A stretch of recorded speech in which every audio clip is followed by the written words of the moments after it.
Mavis is a diesel engine who works for the Quarry company shunting freight cars in their sidings. She has 6 small wheels hidden by side plates just like Toby's. Mavis is young and full of her own ideas. She loves rearranging things too and began putting Toby's cars in different places every day. This made Toby cross. Freight cars, he grumbled, should be where you want them when you want them. Fiddlesticks, said Mavis and flounced away. At last, Toby lost patience. I can't waste time playing hunt the cars with you. Take them yourself. Mavis was pleased. Taking cars made her feel important. At the station, Diesel oiled up to her. Toby's an old fusspot, she complained. Diesel sensed trouble and was delighted. Toby says only steam engines can manage freight cars, continued Mavis. How absurd, squirmed Diesel. Depend upon it, Mavis. Anything steam engines can do, we diesels can do better. Diesel knew nothing about cars, but Mavis didn't realize this. Toby's line crosses the main road behind the station and for a short way follows a farm lane. Frosty weather makes the muddy lane rock hard and very slippery.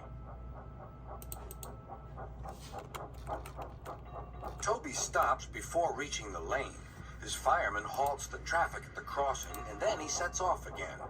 By using the heavy cars to push him along, he has no trouble with the frosty rails in the lane and across the road. It is the only safe thing to do in this kind of weather. Toby warned Mavis and told her just what to do. I can manage, thank you, she replied. I'm not an old fusspot like you.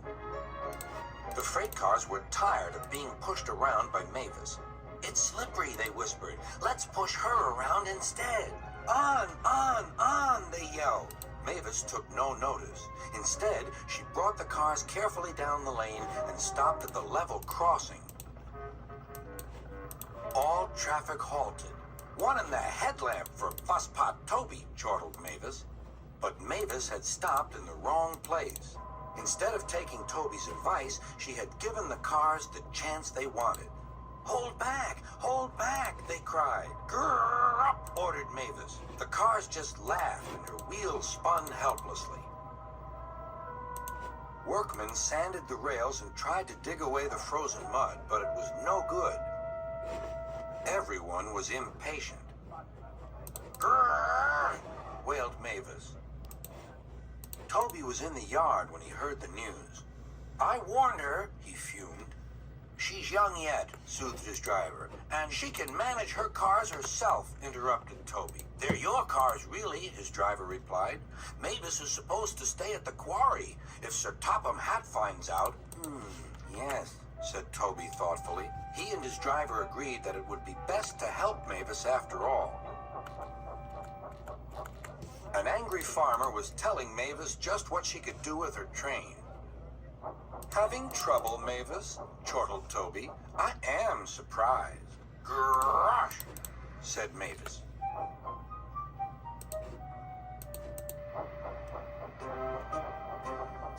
With much puffing and wheel slip, Toby pushed Mavis and the freight cars back. The hard work made his fire burn fiercely, and his firemen spread hot cinders to melt the frozen mud.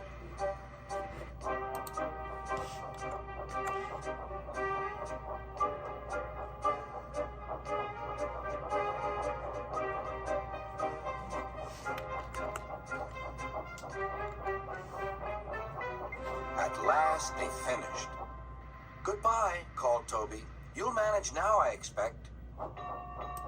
Mavis didn't answer.